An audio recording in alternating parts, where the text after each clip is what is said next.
Assalamualaikum warahmatullahi wabarakatuh. Kami dari kelompok 2 dan di sini kami akan menjelaskan tentang analisis biaya volume laba. Ya, sebelumnya perkenalkan, nama saya Irfan Helmi Junior dengan NIM 140. Saya di sini sebagai moderator dan kemudian ada Henry Hermansyah dengan NIM 125 sebagai ketua. Kemudian ada Putri Wahyuningsih dengan NIM 130 sebagai sekretaris. Kemudian ada Laras Anissa dengan NIM 121 sebagai anggota. Kemudian ada Lisa Febriana dengan NIM 126 sebagai anggota.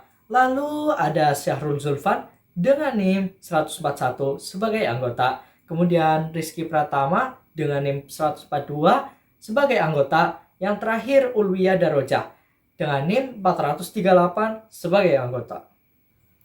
Ya, mengenai tentang analisis biaya volume laba, kita dapat mempelajari tentang strategi berbasis biaya, margin kontribusi, titik impas, dan margin of safety atau MOS.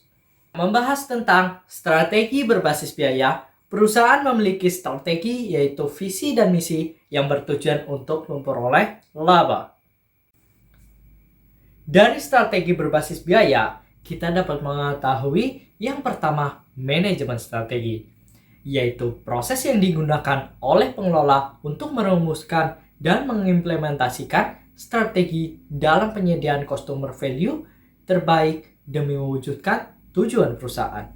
Yang kedua, ada strategi, yaitu pola tindakan utama yang dipilih untuk mewujudkan tujuan organisasi melalui misi perusahaan.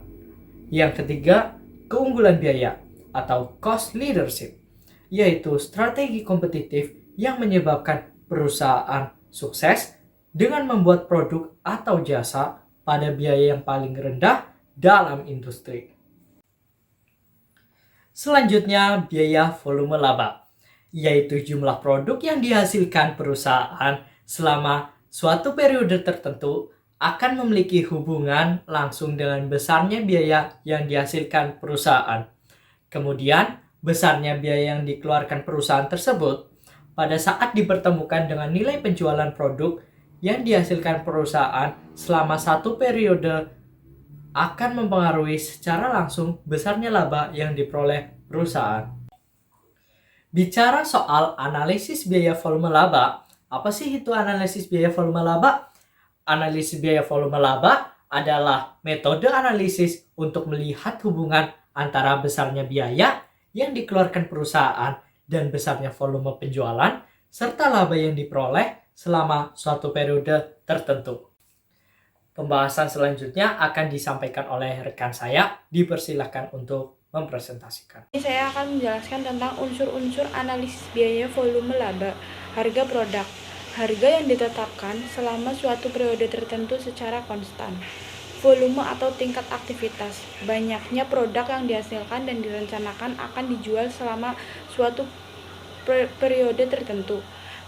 Biaya variabel per unit, besarnya biaya produk yang dibebankan secara langsung pada setiap unit barang yang diproduksi. Total biaya tetap, keseluruhan biaya periodik selama suatu periode tertentu. Bauran produk yang dijual, proporsi relatif produk-produk perusahaan yang akan dijual. Asumsi dasar hubungan biaya volume. 1. Harga jual produk yang konstan dalam ucapan yang relevan. Ini berarti harga jual setiap unit produk tidak berubah walaupun terjadi perubahan volume penjualan. Yang kedua, biaya bersifat linear dalam rentang cakupan yang relevan dan dapat dibagi secara akurat menjadi unsur biaya tetap dan biaya variabel. Jumlah biaya variabel per unit konstan dan jumlah biaya tetap total juga harus konstan. Dalam perusahaan multiproduk, bauran penjualan tidak berubah. Yang keempat, jumlah unit yang diproduksi sama dengan jumlah unit yang dijual. Ini berarti jumlah persediaan tidak berubah. Margin kontribusi. Margin kontribusi adalah selisih antara nilai penjualan dengan biaya variabelnya. Jumlah tersebut akan digunakan untuk menutup biaya tetap dan menghasilkan laba periode tersebut. Semakin besar margin kontribusi yang diperoleh perusahaan dari setiap unit produk yang dijualnya, semakin cepat perusahaan menutup biaya tetapnya dan mencapai laba yang diinginkan. Semakin kecil margin kontribusi yang dihasilkan dari setiap unit produk yang dihasilkannya, semakin lama perusahaan menutup biaya tetapnya dan mencapai laba yang diinginkan. Ilustrasi margin kontribusi. Contoh soal, PT Karya Pertama memproduksi meja komputer sebanyak 10.000 unit per tahun. Setiap unit meja dijual dengan harga 750 per unit. Untuk memproduksi seluruh meja tersebut dibutuhkan biaya tetap sebesar 900 juta, sedangkan biaya variabel setiap unit produk adalah 300.000.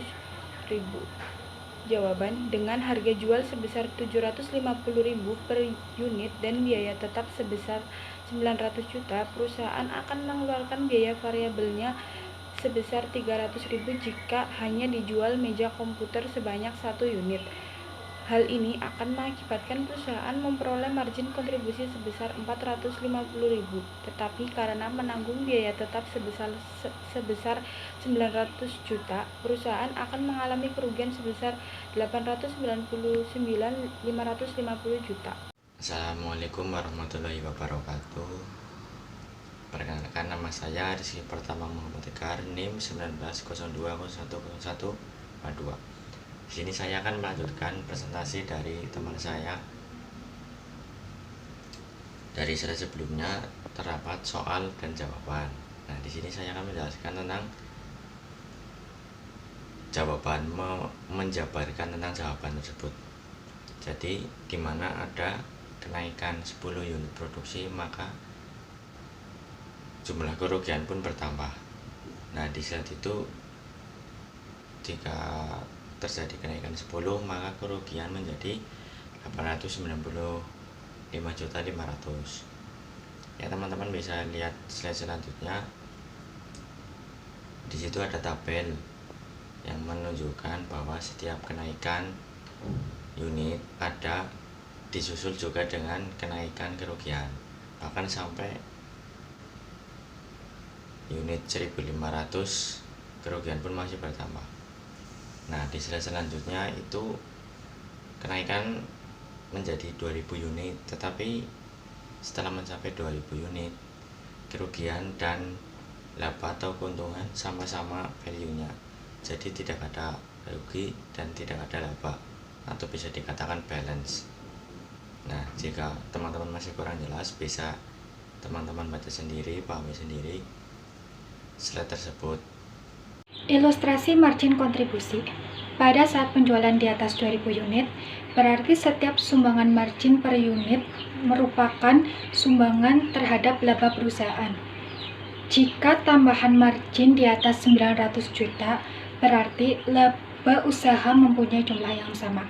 Seperti pada tabel penjualan dan biaya tetap pada unit 2001 dan 2100 mempunyai jumlah yang sama. Ilustrasi di atas menjelaskan bahwa setiap perubahan volume penjualan akan diikuti dengan besarnya biaya variabel total yang akan menghasilkan perubahan terhadap margin kontribusi. Selain itu juga akan mempengaruhi laba usaha perusahaan. Titik impas yaitu penjualan yang harus dicapai oleh perusahaan agar tidak mendapatkan kerugian tetapi juga tidak memperoleh laba sama sekali. Ada dua cara, yaitu pertama atas dasar sales dalam rupiah dan yang kedua atas dasar unit. Yang pertama, persamaan atas dasar sales dalam rupiah, yaitu titik impas sama dengan total biaya tetap dibagi biaya variabel per penjualan. Yang kedua, atas dasar unit, yaitu titik impas sama dengan titik impas nilai uang dibagi harga jual per unit produk. Ilustrasi titik impas atas dasar sales dalam rupiah. Sebagai contoh, PT Walna Kita adalah perusahaan zat pewarna kain. Kapasitas produksi perusahaan ini dalam 1 tahun adalah 1.200 ton zat warna. Untuk menghasilkan produk dengan volume tersebut, dikeluarkan biaya tetap sebesar 360 juta rupiah. Sedangkan biaya variabel total yang dibutuhkan adalah 1.080 juta rupiah. Harga jual zat pewarna tersebut adalah 1.500.000 rupiah per ton. Berdasarkan data tersebut, jika dihitungan titik impasnya, maka harus dihitung terlebih dahulu biaya variabel per ton zat warna. Biaya variabel total untuk memproduksi 1.200 ton zat warna adalah 1.080 juta rupiah. sehingga biaya variabel yang dibutuhkan untuk memproduksi 1 ton zat pewarna adalah Rp900.000, yaitu dari hasil membagi Rp1.080.000.000 dengan 1.200 ton zat pewarna. Kemudian dari data yang telah tersedia dapat dihitung volume titik impasnya, yaitu titik impas sama dengan total biaya tetap dibagi 1 kurangi biaya variabel per penjualan. Ilustrasi titik impas atas dasar unit. Jumlah sebesar Rp900 juta itu merupakan nilai penjualan minimal agar perusahaan tidak mengalami kerugian, tapi sekaligus juga merupakan nilai penjualan yang mengakibatkan perusahaan belum memperoleh keuntungan. Untuk mengetahui volume penjualan agar perusahaan tidak mengalami kerugian, bagi nilai penjualan dengan harga jual unit produk tersebut. Titik impas sama dengan titik impas dalam nilai uang dibagi harga jual per unit. Dari penjelasan sebelumnya, itu berarti volume titik impas dalam ilustrasi tersebut dapat diketahui dengan cara membaginya seperti yang telah dijelaskan di slide sebelumnya. Kemudian PT ABC harus mencapai penjualan minimal 600 ton zat pewarna agar tidak mengalami kerugian. Bukti, laba sama dengan penjualan dikurangi biaya total sama dengan penjualan dikurangi biaya tetap dikurangi volume variabel sama dengan dalam kurung 600 ton dikali 1.500.000 tutup kurung dikurangi Rp360 juta dikurangi dalam kurung 600 ton dikali 900.000 tutup kurung sama dengan hasilnya sama dengan 0. Jadi, pada saat menjual produk sebanyak 600 ton, perusahaan memperoleh laba sebesar 0. Jadi, agar tidak mengalami kerugian pada perusahaan tersebut, maka harus menjual minimal 600 ton zat pewarna. Kemudian pada volume penjualan 600 ton ini, seluruh biaya tetap sebesar Rp360 juta telah ditutup. Ilustrasi titik impas multiproduk. PT Pelangi Indonesia memproduksi 4 jenis barang yang diberi kode A1, B2, V3, dan D4. Produk tersebut rencananya akan diproduksi dan dijual dengan komposisi volume 20.000 unit, 15.000 unit, 10.000 unit, dan 5.000 unit. Sedangkan masing-masing produk tersebut akan dijual dengan harga 11.000, 16.000, 21.000, dan 26.000. Untuk membuat seluruh produk tersebut, perusahaan dibutuhkan biaya tetap sebesar Rp144 juta, sedangkan biaya variabel per unit yang harus dikeluarkan untuk masing-masing produk adalah sebesar 7.000 untuk A1, 8.000 untuk B2, 11.000 untuk C3, dan 14.000 untuk D4. Agar perusahaan tersebut tidak mengalami kerugian, minimal berapa unitkah A1, B2, V3, dan D4 yang harus dijual? Seperti yang terlihat dalam tabel sebelumnya, bahwa masing-masing produk rencananya akan dijual sebanyak 20.000 unit A1, 15.000 unit B2, 10.000 unit V3, dan 5.000 unit untuk D4.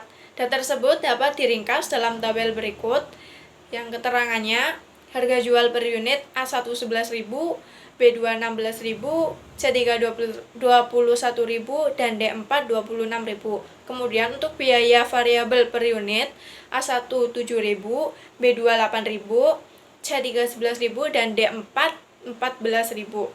Jadi, titik impas perusahaan dapat dihitung dengan rumus titik impas biasa, yaitu memperhitungkan perbandingan volume penjualan antara satu produk dan produk yang lainnya. Seperti terlihat berikut ini.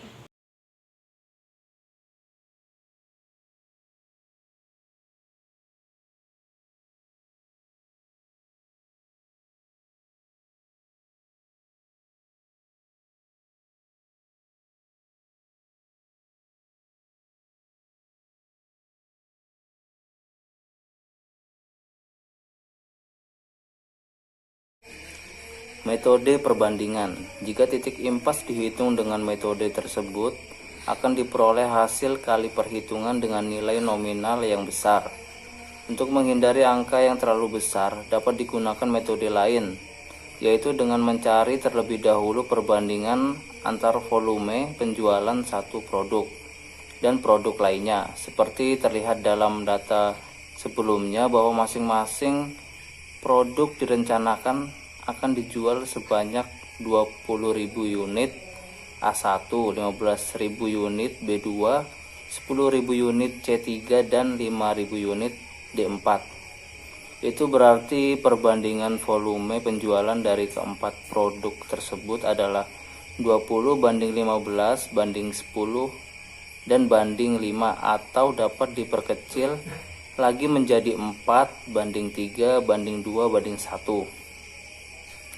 Volume penjualan yang terkecil harus menjadi angka 1 sebagai patokan. Kemudian data tersebut jika diringkas akan terlihat seperti pada tabel berikut ini. Tabel metode perbandingan. Yang pertama itu ada harga jual per unit. A1-nya 11.000, B2-nya 16.000, C3 21.000, dan D4 26.000. Biaya variabel per unit A1 7.000, B2 8.000, C3 11.000, dan D4 14.000. Volume penjualan A1 20.000, B2 15.000, C3 10.000, dan D4-nya 5.000. Perbandingan volume penjualan A1 4, B2 3, C3 2, dan D4-nya ada 1. Jadi, jika titik impas penjualan tersebut dapat dihitung dengan rumus titik impas biasa, yaitu perhitungan perbandingan volume penjualan antara satu produk dan produk lainnya seperti terlihat berikut ini. Ya, teman-teman bisa lihat penyelesaiannya di bawah ini. Semuanya tertera di PowerPoint ya.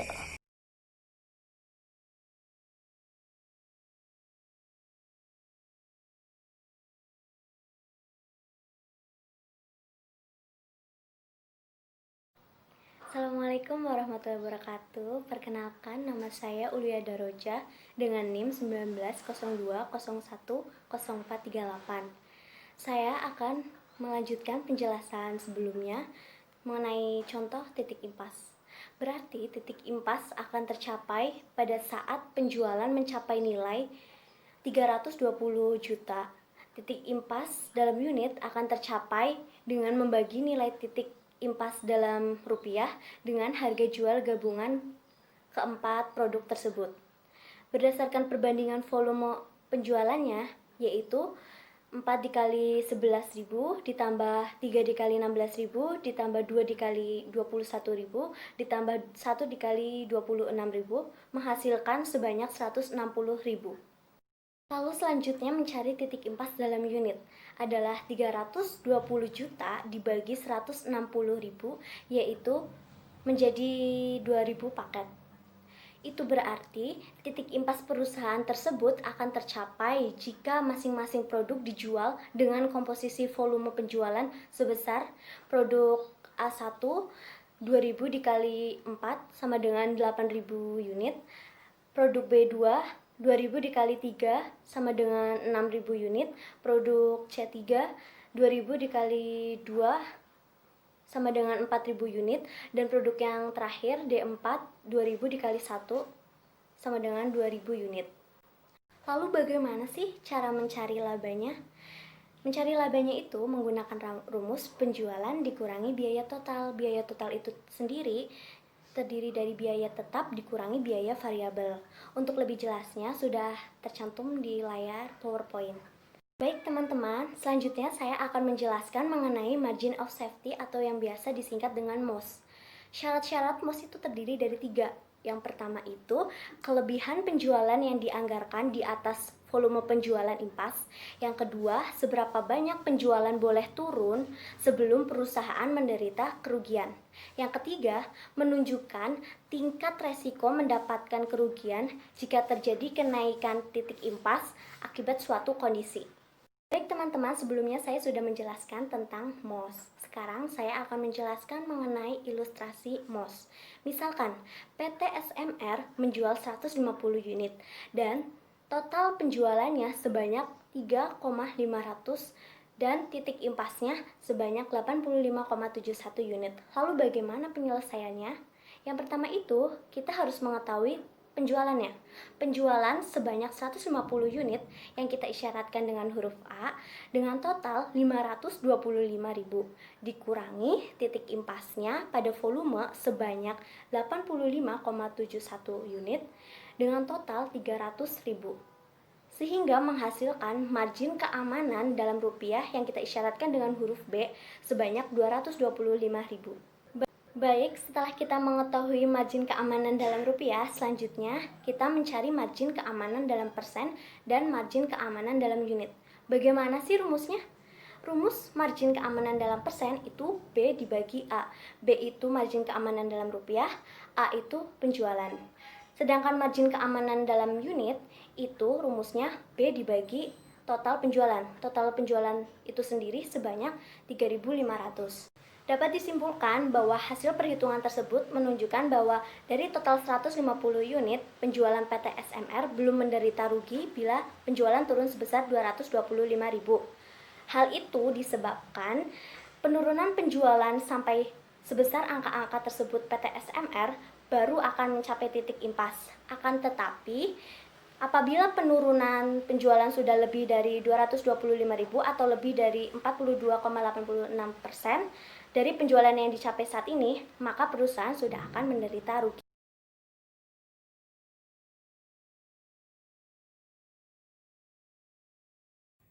Setelah kita membahas tentang analisis biaya volume laba, mungkin dari kalian semuanya ingin menanyakan tentang materi tersebut, dipersilahkan untuk menanyakan di forum diskusi.